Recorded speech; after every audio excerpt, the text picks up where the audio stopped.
Assalamualaikum warahmatullahi wabarakatuh. Bismillahirrahmanirrahim. Alhamdulillahirabbil alamin. Nahmaduhu wa nasta'inuhu wa nastaghfiruh. Wa na'udzu billahi min shururi anfusina wa sayyiati a'malina. Man yahdihillahu fala mudilla lahu wa man yudlilhu fala hadiya lahu. Asyhadu an la ilaha illallah wa asyhadu anna Muhammadan abduhu wa rasuluh. Allahumma salli ala Muhammad wa ala ali Muhammad kama sallaita ala Ibrahim wa ala ali Ibrahim. Wabarik ala Muhammad wa ala ali Muhammad kama barakta ala Ibrahim wa ala ali Ibrahim fil alamin innaka Hamidum Majid. Rabbi shrah li sadri wa yassir li amri wahlul 'uqdatam min lisani yafqahu qawli amma ba'd. Alhamdulillah, kita bersyukur kepada Allah Taala dapat kita kumpul lagi insya-Allah hari ini menyambung kelas pengajian kita berkenaan dengan tarikh-tarikh Islami. Kejap, benda baik.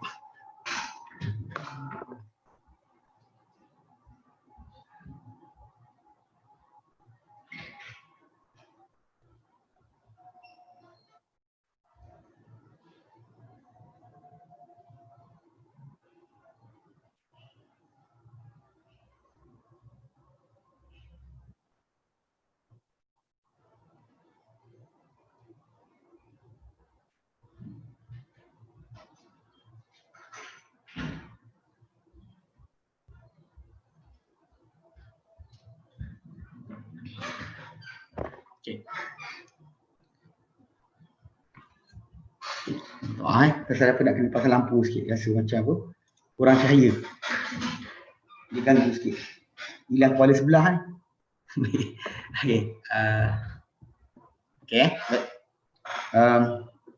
Kali tadi kita bincang itu kita sedang bahaskan berkenaan dengan tajuk tarikh-tarikh Islami kita. Kita dah sampai kepada hari itu perbincangan berkenaan dengan bagaimana berlakunya khilaf di kalangan para sahabat, dan kita terangkan tajuk yang kita bincangkan itu berkenaan contoh-contoh bagi keadaan keadaan ijtihad para sahabat setelah mana tidak ada dalil ataupun tak ada nas yang jelas berkaitan dengan perbahasan yang berlaku pada mereka atau perkara baru berlaku pada mereka. Sebab kalau dia kata pada zaman Nabi SAW dahulu, tahu bahawa jumlah atau jumlah atau perkara-perkara yang berlaku tadi ikut kadar apa yang terjadi.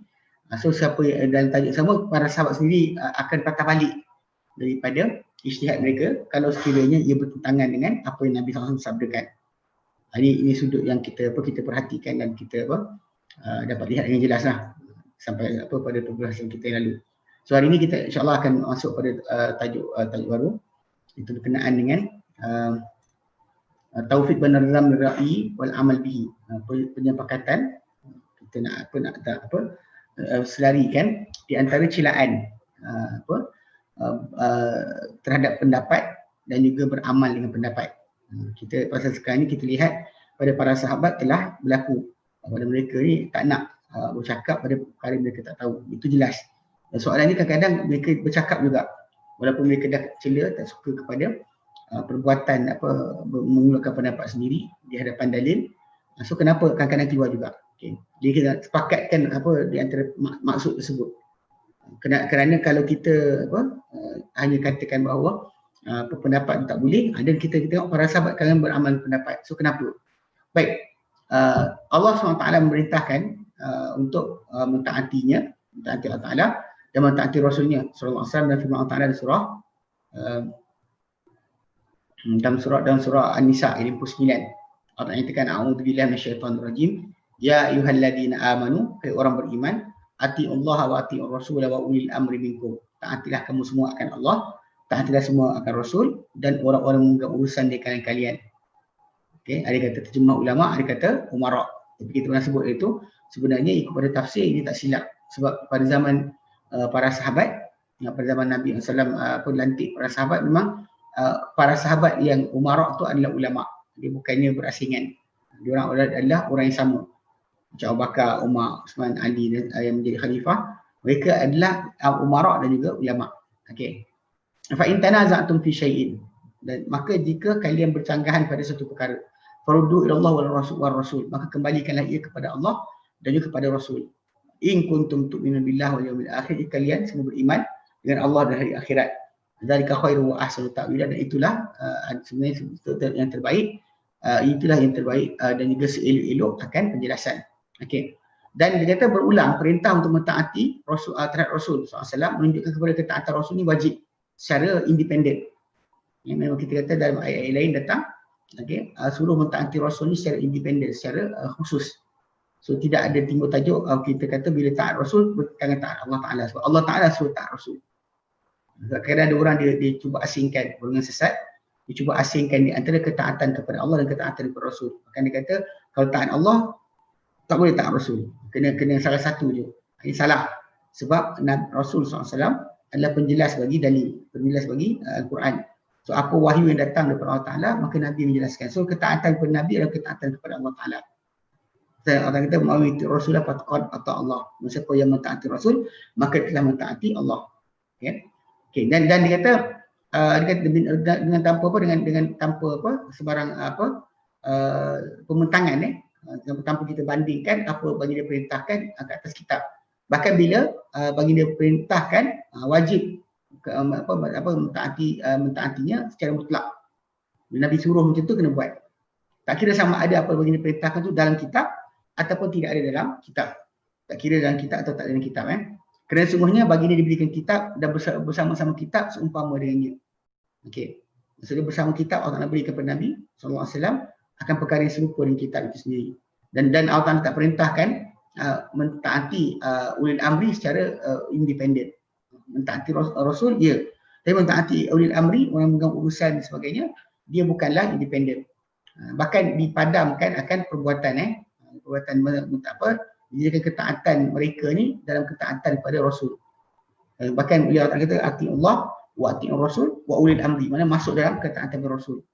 Ini dengan berikan isyarat bahawa mereka ni akan ditaati ikutan kepada mentaati Rasul. Maka di antara barang siapa dengan mereka ni yang merintah dengan apa yang datang kepada Rasul SAW, wajib kita mentaatinya. Dan masa merintah dengan bercanggahan apa yang tidak ada bercanggahan itu maka tak didengar dan tak ada ketaatan. Nabi SAW telah sabdakan dalam hadis baginda, yang dikatakan la ta'ata lil makhluqin fi ma'siyati khaliq. Tidak ada ketaatan untuk makhluk pada membuat maksiat kepada pencipta, pada Khaliq. Dan Nabi kata dalam hadis lain, wa inna ta'atu fil ma'ruf. Ketaatan hanyalah dalam ma'ruf. Ketaatan hanyalah dalam ma'ruf. Benda-benda mungkar tidak ada ketaatan. Okay, baik. Dan telah mengandungi ayat yang berkurang kalian pertentangan di antara orang Islam, orang beriman pada sebahagian hukum. Maka kadang-kadang kalau terjadi mengandungi beberapa ayat, ada kebarangkalian untuk percanggahan antara orang beriman pada sebahagian hukum, wajib pengembalian ketika percanggahan itu kepada Allah dan Rasul. Dan pengembalian kepada Allah Ta'ala adalah kembali kepada kitab dia, dan kembali kepada Rasul SAW adalah kembali kepada baginda ketika hidup, diri baginda sendiri, tanya kepada baginda, dan kepada sunnah baginda setelah kewafatan baginda SAW. Dan juga perintah untuk mengembalikan ni ketika kepada kitab dan sunnah, menuju kepada kedua-dua kitab ni dan sunnah ni tadi mengandungi ke atas hukum kesemuanya. Maksudnya Allah Ta'ala mustahil Allah Ta'ala suruh kita balik pada sumber yang tak cukup. Pasti sumber yang Allah Ta'ala suruh kita balik itu adalah cukup. Jadi Allah Ta'ala suruh kembali pada itu menunjukkan bahawa kedua-dua Quran dan sunnah mengandungi kata hukum semua sekali. Hukum setiap perkara. Kerana firman Allah Ta'ala fa in tanaza'tum fi syai'. Jika kalian bercanggahan pada satu perkara. Ini adalah nakirah.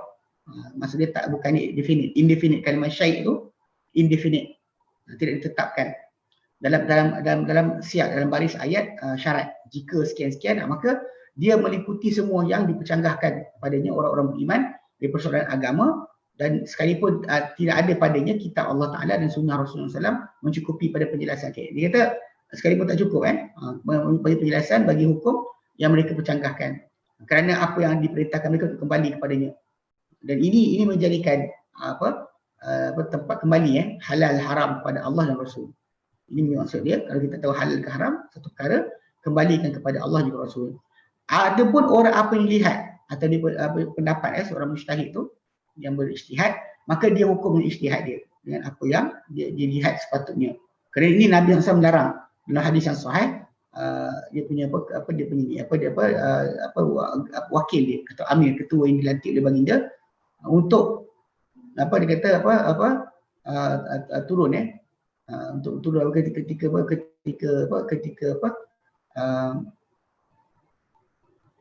larang Nabi SAW dia punya amir ni Buraidah untuk mengenakan pada musuhnya ketika mana dia kepung mereka di atas hukum Allah Ta'ala.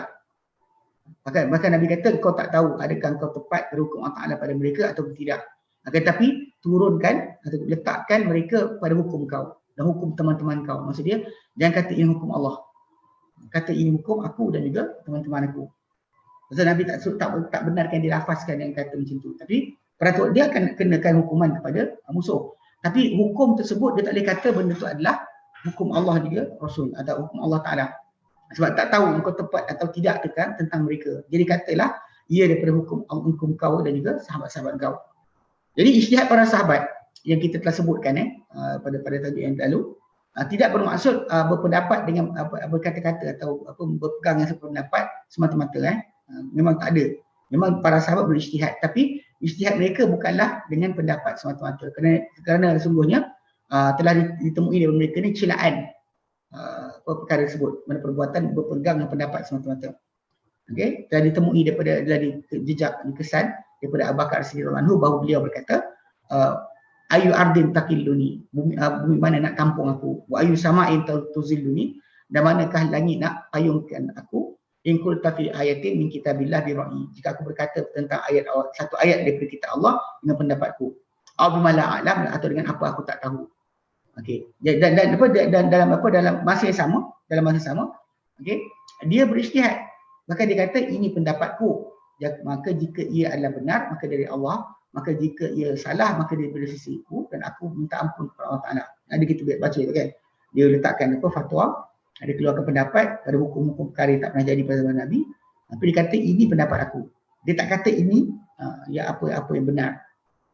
Basic dia kita Dan juga ditemui daripada Umar bin Khattab seumpama kata-kata macam itu juga. Okay. Bahkan Umar bin Khattab berkata, iyyakum war-ra'i. Jauhilah kamu akan pendapat-pendapat. Cukup pakai pendapat. Ya. Ini kita kata jelas. Dan daripada diriwayatkan daripada Allah dan telah diriwayatkan daripada Allah bin Mas'ud radhiyallahu anhu, beliau berkata, tidaklah datang pada kamu satu tahun, melainkan ia lebih buruk daripada sebelumnya. Mana tahun demi tahun, pada tahun ni apa jadi, besok tahun depan akan lagi teruk. Ini daripada sudut masalah kerusakan pada masyarakat lah. Yang dipahamkan di situ. Mana apa yang jadi pada masyarakat, mana improvisation dalam maksiat, improvisation dalam masalah kekufuran, improvisation dalam perkara yang mungkar ni sangat dahsyat. Hari demi hari. Nah, kita tahu bahawa maksiat tu dahulu kalau dia kata nak jadi yang payah kan. Macam tu macam orang tu nak tengok gambar lucah contohnya. Zaman dulu susah, tapi zaman sekarang telefon ni anak-anak kita duduk kat rumah pun boleh jadi. Dalam bilik seorang pun boleh jadi. Sebenarnya tak ada batasan, tak ada sebarang batasan atau sekatan. Nah, itu yang menyebabkan masalah berlaku. Sebab tu kalau kita faham kat sini kan, bila kita sebut berkenaan dengan tajuk tahun demi tahun, so kita persiapan macam kata-kata masuk ni, persiapan kita untuk masa akan datang mesti lebih kuat. Kita mesti lebih kuat untuk pegang dengan sunnah, pegang dengan kitab Allah dan juga sunnah Nabi SAW serta kefahaman para sahabat. Elakkan buat benda-benda yang bertentangan dengan pendapat mereka. Okey. Dia kata apa? Dia kata adapun sebenarnya aku tidak katakan seorang ketua tu lebih baik daripada ketua yang lain. Dia adalah tahun ni lebih subur daripada tahun yang satu daripada antara tahun-tahun. Akan tapi para fuqaha kamu, orang fakih kamu akan mati. Dia kata maksudnya dia bukan maksudkan dengan tajuk masalah kesuburan, masalah tanaman, masalah kekayaan, tak. Bukan maksud dia tahun tu makin teruk dengan hilangnya harta, bukan, atau hilangnya kemakmuran, bukan. Tapi yang dia adalah hilangnya orang fuqaha kamu. Mana orang-orang yang fakih agama dengan kamu akan tiada. Kemudian kamu takkan dapati di kalangan mereka ni pengganti. Kemudian akan datang satu kaum yang mengkiaskan atau mengukur perkara-perkara dengan pendapat mereka sendiri. Ini kita kata benda-benda yang teguran dari diberikan Mas'ud radhiyallahu anhu. Memang zaman dia pun telah berlaku perbuatan-perbuatan tertentu di Kufah tu yang menyebabkan dia diingkari dan tak setuju dengan mereka. Okey.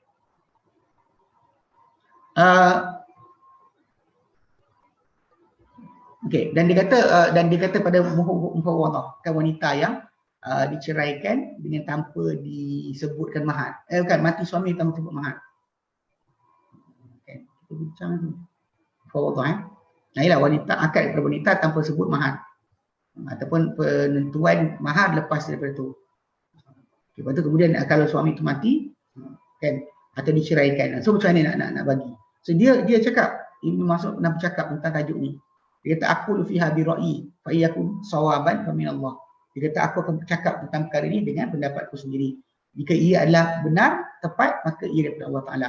Wa iyakun khata'un, kalau dia adalah iyakun khata'an, kalau dia adalah salah, fa minni wa minasyaitan, maka daripada diri aku dan juga daripada syaitan. Wallahu wa rasuluhu bari'un minhu. Dan Allah serta Rasulnya bersih daripadanya. Pendapat dia tidak ada kaitan dengan Allah yang Rasul. Dia pasal dia peraturan dan juga hukuman ijtihad bagi menyelesaikan masalah pertikaian manusia. Bukan berkenaan dengan tajuk panggil apa? Bukan maksud dia tajuk daripada dia memandai dalam agama Itu maksud dia. Jadi kita terangkan apa ayat surah An-Nisa. Ya apa yang kita baca kemarin. Kemarin kan kita ambil ayat 100 berapa yang apa? Yang datang apa Allah Taala nyatakan berkenaan dengan tajuk 105. Okey. Ayat 105 betul. Allah katakan inna anzalna ilaikal kitab, kami turunkan kepada Muhammad kitab. Okey, bil haqq, yang kebenaran. Litahkum bainan nas bima arakallah, engkau hukum di antara manusia dengan apa Allah Taala beri pada engkau untuk apa yang Allah Taala perlihatkan kepada engkau. Jadikan faham kepada engkau. Sebab kat sini kita bincang tu, kita kata bahawa yang dimaksudkan dengan Nabi berpendapat tadi adalah pada tajuk hukum pertelingkahan manusia. Ketika nak memutuskan, Nabi tak dibuka kepada ghaib. Nabi mencakap ikut peraturan yang zahir saja. Nabi sendiri juga, Nabi kata aku hanya manusia. Dia kata aku dengar aku hukum.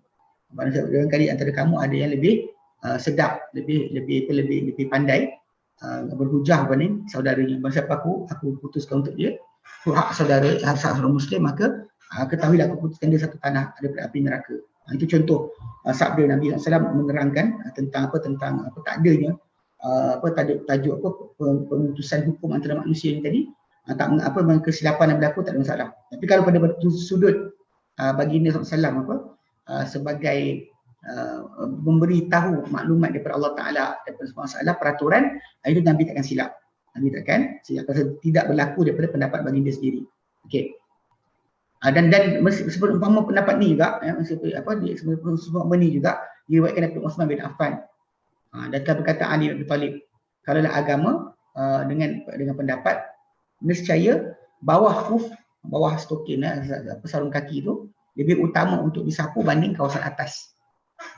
Dia kata mana bawah khuf lebih baik, lebih patut disapu. Sebab kita berjalan itu, tapi dalam sapu khuf disapu ke atas, tak sapu kat bawah.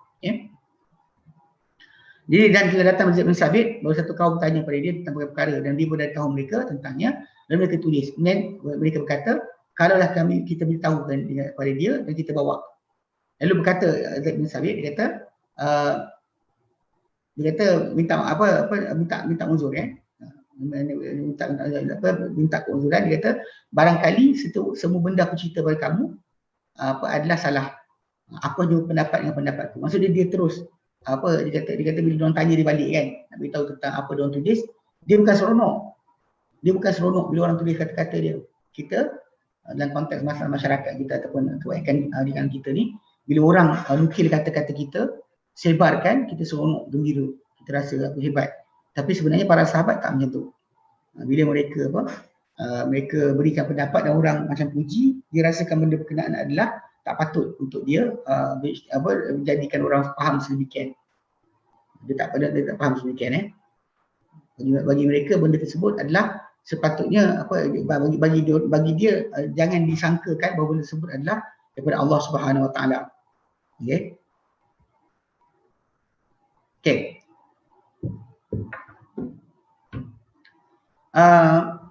Dan juga demikian telah ditemui daripada para sahabat sedemikian juga celaan terhadap pendapat. Memang ditemui banyak daripada para sahabat tentang celaan pada pendapat. Tapi yang dikehendaki dengan pendapat ni macam kata Abu Bakar lah. Kalau dia berkata tentang tanpa ilmu, kan? Kalau aku kata tanpa ilmu, apa aku tak tahu. Okay. Dengan pendapatku dan apa tak tahu. Jadi kehendaki mesti pendapat yang tercela adalah pendapat yang batil dan cabang-cabang dia.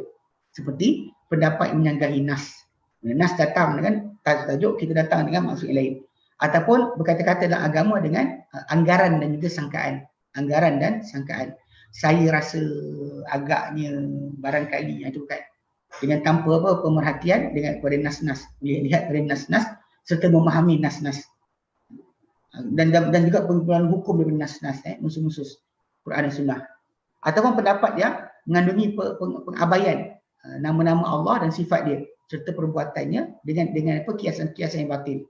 Ini memang memang kita kata dimaksudkan sini ada macam orang yang ikut ahli kalam. Yang kata Allah Ta'ala tak macam ni, Allah Ta'ala ada tanpa bertempat dan sebagainya. Itu adalah semuanya kata-kata yang batil.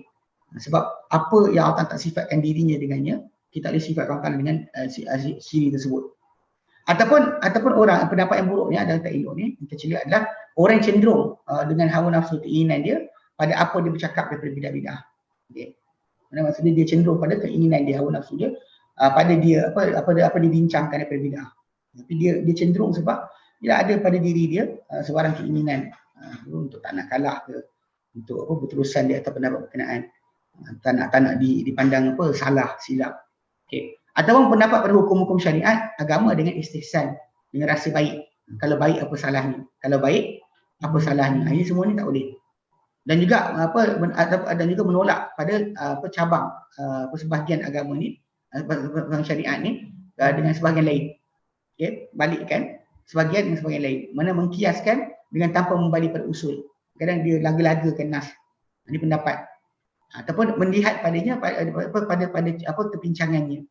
Cari mana kesilapan, mana yang tak sahih sekian untuk buang. Ataupun apa yang jadi daripada bab istighal bil mu'addalat wal ulutat yang sibuk masuk dalam bab penyibukan dengan perkara-perkara rumit dan juga perkara-perkara yang boleh jatuh dalam kesalahan. Benda-benda yang persoalan yang kadang-kadang tak perlu ditanya pun. Tak perlu ditanya, tapi sibuk ditanyakan untuk mempelbagaikan, memanyakkan akan persoalan.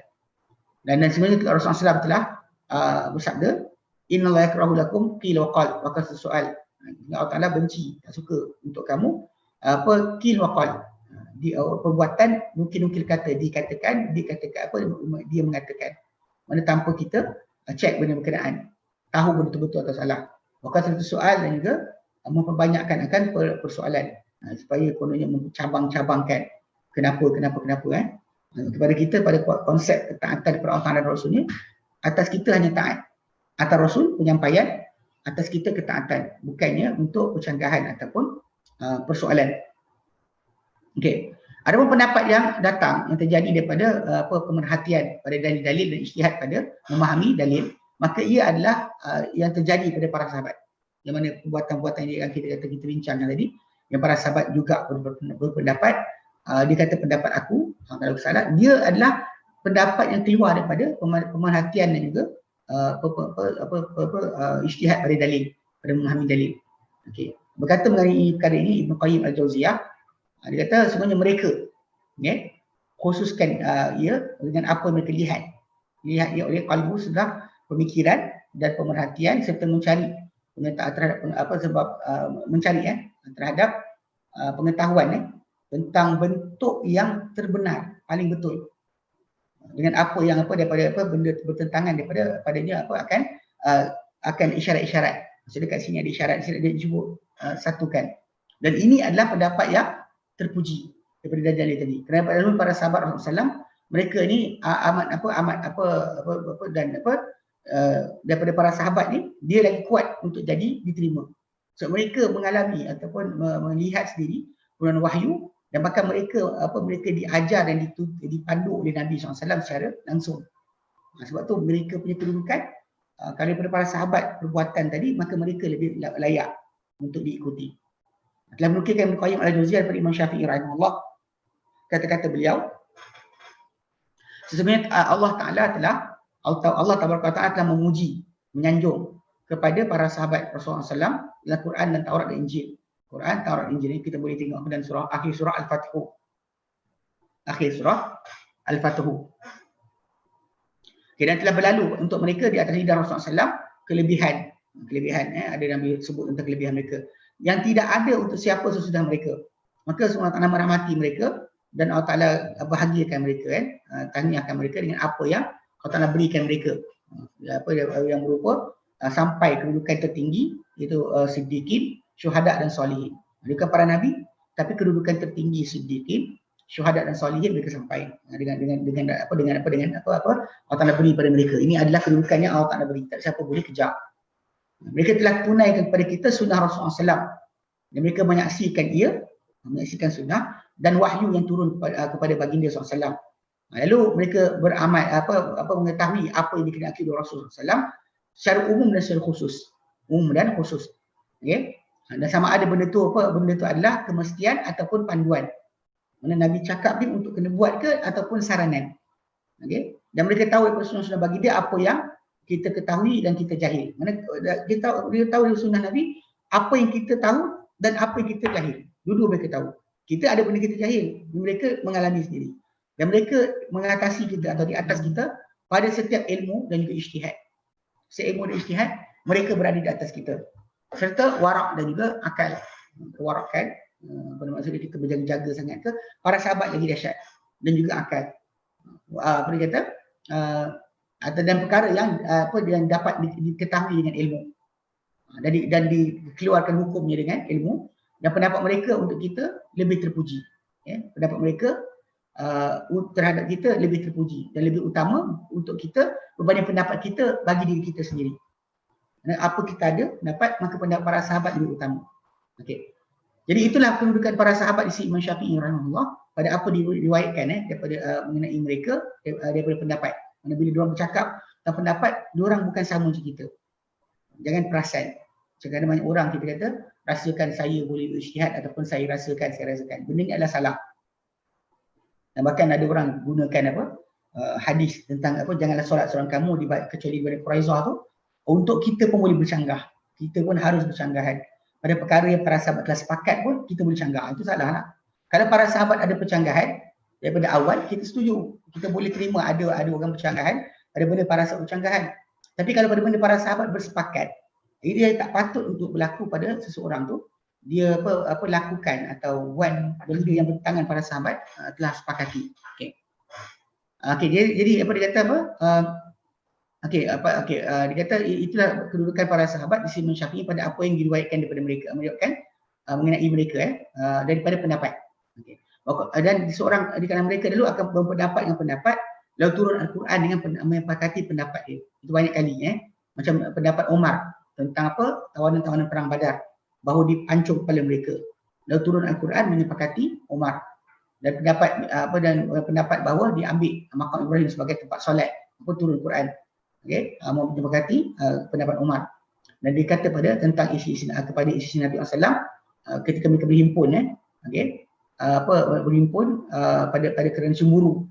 Ini kisah surah At-Talaq Jadi surah Tahrim. Yang mana Umar kata kalau ceraikan korang, dia kata Allah tukar ganti ke isteri yang lebih baik. Dia kata muslimat yang beriman. Allah Ta'ala turunkan Al-Quran menyepakati pendapat Umar. Dan beliau mati Abdullah bin Ubay telah berdiri Rasulullah untuk solat ke atas atasnya, maka diri Umar Abdullah bin Ubay ni ketua orang munafik. Rasulullah berdiri untuk solat. Lalu Umar tarik baju Nabi SAW. Dia kata ya Rasulullah, dia munafik. Maka Rasulullah solat ke atasnya, Allah turunkan Al-Quran surah Taubah. Allah kata wala tusalli ala ahadin minhum mata abada. Yang kau solat ke atas siapa di kalangan mereka yang mati selama-lamanya.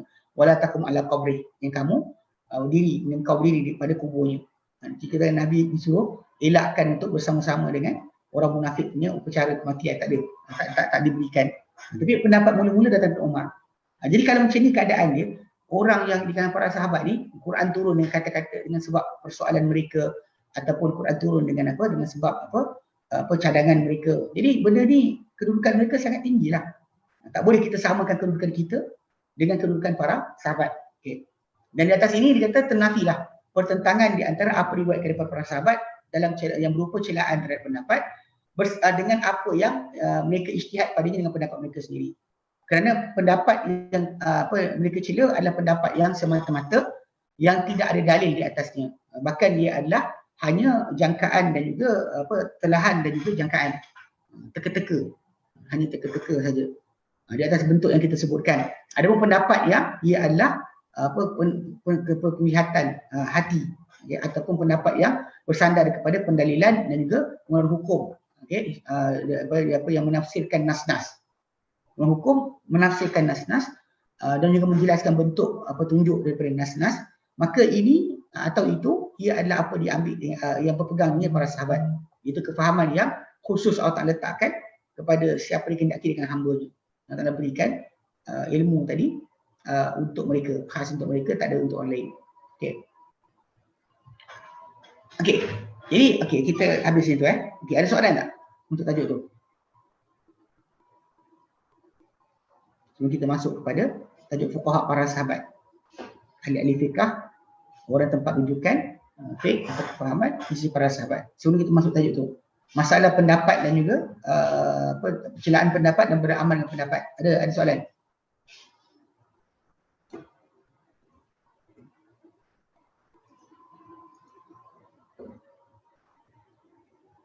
Okey, Ustaz, siapakah yang boleh lakukan ijtihad ini? Adakah semua orang dibolehkan? Okey, ini sebut tadi, kalau ikut pada kita pun, macam mana para sahabat Nabi bukan semua mereka berijtihad. Kena faham Sebab ada di kalangan mereka ni terus diam, tak nak cakap. Ada di kalangan mereka ni apa yang kita kata macam Khulafaur Rasyidun, yang mereka ni memang antara orang-orang awal masuk Islam. So kedudukan mereka, kalau kita perhatikan para sahabat yang dirujukan dalam fiqh ataupun persoalan, mereka sebenarnya kalau kita perhatikan adalah orang-orang yang lama dengan Rasulullah SAW. Dan bila lama dengan Rasulullah SAW ataupun yang Nabi Rasulullah SAW mengiyakan kefahaman dia, maka kita faham kat situ bahawa tempoh masa panjang mereka bersama Rasulullah ataupun pengakuan Rasulullah tentang ilmu yang dia ada, benda tersebutlah yang menyebabkan dia orang boleh. Adapun para sahabat, just nama sahabat saya tak. Kadang-kadang ada ijtihad daripada contoh macam Muawiyah bin Abi Sufyan. Walaupun dia sahabat Nabi tapi dia masuk Islam lewat.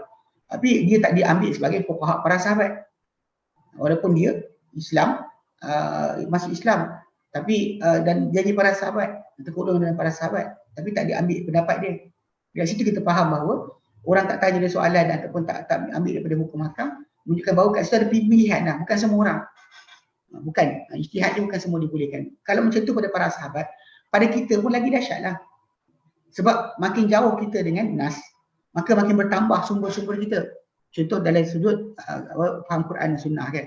Kalau kita kata kita cuma perlukan kepada kepandaian ilmu nahwu, sorof dan sebagainya, ilmu balaghah, berkenaan sekian, benda tu bertambah, akan bertambah. Sebab para sahabat dia orang tulen, dia orang pure dalam masalah bahasa Arab. So tak perlu ke kamus, tak perlukan kepada kita kitab tata bahasa Arab. Kita bertambah. Bahkan para sahabat punya pendapat sendiri adalah di antara sumber kita. Antara sumber kita. Kata-kata tabi'in pun sumber kita. So dekat situ kalau kita perhatikan balik pada zaman kita, untuk peluang berijtihad tu pada semua perkara masalah. Kita punya keupayaan kita untuk melingkungi ataupun menguasai kesemua ilmu tu adalah sukar. Pada sudut tertentu, pada satu tajuk, ya kita mungkin boleh kita mencari pendapat, membandingkan dalil. Sebab dalam memahami dalil ni kita perlukan kepada kaedah yang betul. Antaranya macam contoh macam kita nak terangkan, seorang yang mengeluarkan dalil ni nak faham dalil dengan betul, dia ada 4 syarat. Pertama, dia kena ikut apa yang para sahabat ceritakan atau manhaj salaf. Mana apa yang para sahabat punya kefahaman perlu dia follow. Dia tak boleh datangkan dengan dia kata macam saya rasa, walaupun sahabat dah bersepakat dengan satu pendapat. Okay. Kemudian kedua, dia kena tahu bahasa Arab. Kalau nak tahu bahasa Arab, macam mana nak tahu apa yang dia baca. Bahasa Arab pun fail kan, level huwa-huwa. Macam mana nak berijtihad? Okay. Kemudian ketiga, dia kena kumpulkan dalil. Kalau dia ada 2 tadi, dia kena kumpulkan semua dalil pada satu tempat supaya dia dapat tengok semua macam binaan. Sebab dalil-dalil itu datang dia macam binaan. Dia bukan tingkap saja, bukan dia tingkap mungkin satu tu tingkapnya. Satu tu bumbung saja, satu dinding saja, satu pintu. So bila kita gabungkan sekali boleh dapat rupa keseluruhan. Ada hukum wuduk ke, hukum solat ke, atau kecil sikit takbir ihram tangan duduk mana. So kalau orang tu nak faham, dia kena bawa dalil tu kepada satu tempat. Dia tak boleh tinggalkan satu dalil, pegang satu dalil lain, tinggal dalil lain. Tak boleh. Itu salah. Sebab tu bila kita kata boleh berijtihad, dia kata boleh. Tapi soalan kelayakan tu kena fikir juga. Okey. Adakah orang yang katakan Allah berada di mana-mana, pendapat tu, berijtihad mereka, begitu juga dengan macam selawat yang dibikin. Ya. Pertama sekali orang yang berkata Allah di mana-mana tu adalah tidak benda yang tidak pernah dikatakan oleh para sahabat. Bahkan para sahabat bersepakat mengatakan Allah Taala ada arah. Benda ni memang ada. Macam ketika Imam Qurtubi Imam Qurtubi dia ditanya mengenai tajuk dia ketika dibahaskan ayat surahnya ketika dia bahaskan ayat surah Al-A'raf ayat 54. Ini saya baca saya baca terjemahan dia. Benda ni banyak kali orang tanya. Jadi kadang-kadang orang tak faham. Okey, pasal dalam buku kitab ni tajuk Allah berada di tanpa bertempat di mana-mana ni tak pernah muncul pendapat ni kecuali lepas daripada 400 ke 500 hijrah. Bahkan banyak orang nukilkan, tak dapat nak nukilkan daripada para sahabat sebarang teks yang sahih. Semua teks yang datang pada zaman bila disebutlah tahun 100 lebih, orang 100 lebih, semuanya orang depan 100 lebih. Ini 500 lebih mati. Bukan orang daripada zaman awal. Sebab itu Imam Qurtubi ketika dia tafsirkan ayat surah Al-A'raf 54, dia kata apa? Sesungguhnya golongan salaf, itu yang awal, kita saya share dia.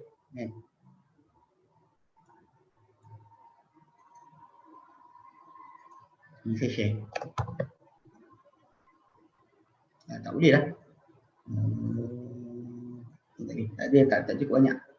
Nanti kali saya minta kepada admin untuk share. Okey. Dia forward message untuk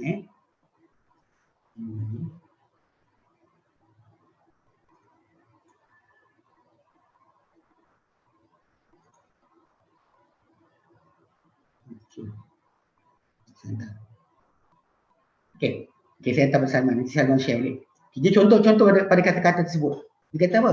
Dalam ayat surah dalam tafsir berkenaan kata Imam Qurtubi. Imam Qurtubi ni dia 500 lebih Dia tahu lepas. Dia bukannya zaman awal. Cuma dia kumpulkan semua maklumat. Bahkan dia sebut kata-kata ahli kalam, kemudian sebut salaf. Ini apa yang berlaku pada salaf. Itu para sahabat, tabi'in, tabi'in. Imam Syafi'i masuk dalam ni. Semua para ulama hadis masuk dalam ni. Dia kata apa? Sesungguhnya golongan salaf yang awal, radhiyallahu anhum dahulu, tidak berpendapat dengan menafikan arah. Tak ada siapa berkata Allah tak ada arah. Okey, dan mereka tidak berkata-kata dengan demikian. Bahkan mereka berkata-kata mereka dan semua dengan penetapan yakni arah bagi Allah Taala. Sebenarnya dikatakan dikatakan oleh kitabnya, dikhabarkan oleh rasulnya rasulnya SAW. Bukan rasul dia, semua rasul-rasul. Sebab tu kalau kita tengok dalam kisah Firaun kan, dia minta dia punya menteri Haman bina bangunan, dia nak intai Tuhan Musa. Maksudnya dia kata Musa bukan Nabi, dia tak kata pada Firaun Allah di mana-mana. Dia kata kepada Firaun Allah di atas. Sebab tu Firaun cuba bina bangunan untuk intai Allah. Ini cerita kisah benar. Ada Quran Allah catatkan. Dia kata nak intai Tuhan Musa. So maksudnya Musa cakap apa? Okey. Betul dia kata dan tidak mengingkari siapa yang dengan salafus soleh bahawa dia Allah Taala bersemayam di arasy secara hakiki. Macam mana dikatakan?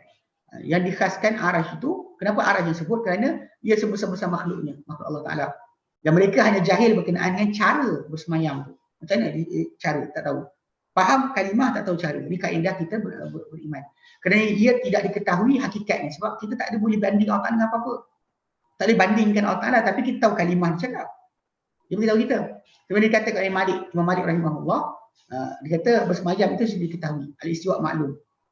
Dan itu dari segi bahasa. Cara dia tak diketahui. Dan bertanya mengenai perkara ini adalah bid'ah. Kita kena beriman, tapi kita tak boleh tanya. Kalau kita once kita tanya, maka benda tu rosak lah. Demikian dikatakan oleh Ummu Salamah. Kadar ini adalah memadai, kata Imam Qurtubi. Dan barang siapa yang ingin penambahan atasnya, maka hendaklah dia berhenti padanya, pada tempatnya pada kitab-kitab para ulama. So kalau kita lihat kat situ dengan jelas Imam Qurtubi sendiri kan, dia mazhab Asy'ari. Dia bawa, dia pun ada sudut ilmu kalam. Cuma bila dinukilkan daripada salafus soleh, tak ada pengertian macam yang ada datang ni. Sebab orang-orang kata Allah berada di mana-mana ni, ini pendapat saja. Pendapat ni ijtihad, bukan ijtihad, dan ijtihad tak betul. Sebab bertentangan dengan nas. Ijtihad yang tercela sebab bertentangan dengan nas. Nas-nas yang datang tak ajar macam tu.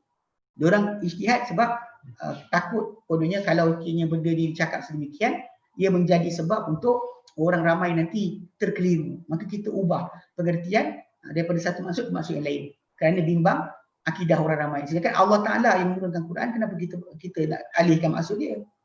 Itu salah dia. Macam juga selawat-selawat yang dibikin, yang dibuat dia tak termasuk daripada bentuk-bentuk yang syar'i. Terutama bila didatangkan selawat-selawat tu didatangkan dengan panggil fadilat. Yang fadilat tadi kalau kita perhatikan fadilat tadi kalau dikaitkan, maka menjadikan rekaan, selawat rekaan tadi lagi bagus daripada Nabi sabdakan. Kalau kita kan pegang dengan maksud fadilat tadi. Sebab kalau tak ada fadilat, siapa nak beramal? Selawat syifa' ke, tafrijiyah ke, nariyah ke, selawat apa benda tak semua sekali sebutan kan, selawat badriyah ke. Kalau kita pakai itu, kalau dia tak ada sebarang kelebihan, kita buat apa? Sebab tu kenapa diorang yang mengamalkan, yang buat rekaan-rekaan macam ni, diorang sebenarnya membuat selawat-selawat tadi atas ijtihad mereka, walaupun nas dah datang. Telah datang nas daripada hadis Nabi menjelaskan cara berselawat. Sebab tu kalau ada orang tu kata dia punya bagus, bahkan ada yang saya tengok seorang ustaz tu daripada mana entah kan, dia kata tak ada selawat diajarkan dalam agama, tak diajarkan. Sebab tu mereka punyalah jahil kan, tak tahu berkenaannya selawat yang Nabi ajar. Selawat Ibrahimiyah yang kita amal dalam solat tu, itu Nabi ajar, itu Nabi yang ajar. Bahkan dia datang dengan sabda Nabi kepada para sahabat bila mereka tanya, kami tahu nak bagi salam pada engkau, macam nak selawat ke atas engkau. Maka Nabi pun kata, sebutlah. Jadi bila Nabi ajar, macam mana mungkin kita cari yang lain? Mungkin kita cari yang lain? Itu kepelikan sikit lah, janggal. Ini ijtihad macam ni, pendapat macam ni adalah tercela. Tidak terpuji. Tidak terpuji. Sebab tu asas kedudukan macam ni, ini yang kita kata benda-benda yang kadang-kadang orang tak perhatikan balik. Sebab kita tahu ulama tu ulama, tapi dia ada batasan dalam keilmuan dia. Dia tak boleh mengatasi. Pertama, para sahabat dia tak boleh atasi. Macam semalam pun, semalam ketika bincang berkenaan dengan tajuk tajuk soal ringkasan Sahih Muslim. Ada soalan timbul. Bila Nabi SAW dia dipapah keluar ke masjid, lalu didudukkan baginda sebelah Abu Bakar yang dah mulakan solat. Nak duduk, Nabi suruh teruskan duduk situ. So Nabi duduk sebelah dia.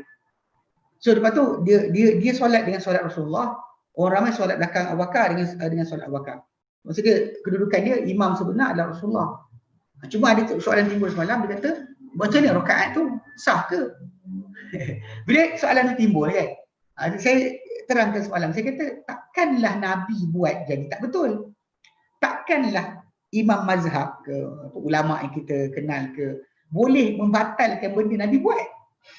Sebab bahkan benda tersebut adalah benda terakhir Nabi buat. Beberapa hari sebelum dia wafat. Tak ada pemansuhan. Tak ada pemansuhan. Tak boleh kita nak mansuhkan. Kadang dia kata benda tu Nabi buat awal Islam ke, ketika di Mekah ke, boleh kita anggarkan berlaku pemansuhan. Tapi kalau benda tu Nabi dah buat depan-depan mereka ketika itu, mustahil benda berkenaan adalah perkara tersebut boleh dikaitkan dengan tajuk tajuk berkenaan dengan pembatalan.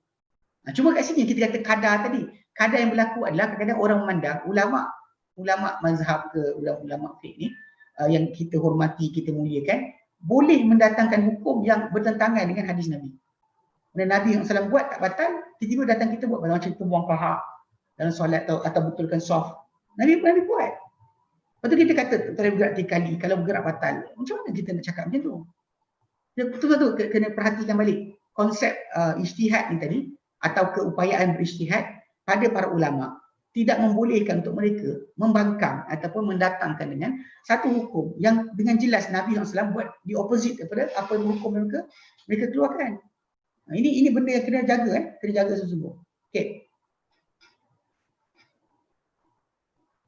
Jelas okey. Jadi okey, okey, ada soalan lagi? Tak ada. Saya ingat tunggu dulu tajuk fuqaha para sahabat ni kita asingkan sekali. Tak nak baca, kalau kita start dia tu jadi separuh, tak nak dia nanti jadi sedemikian lah.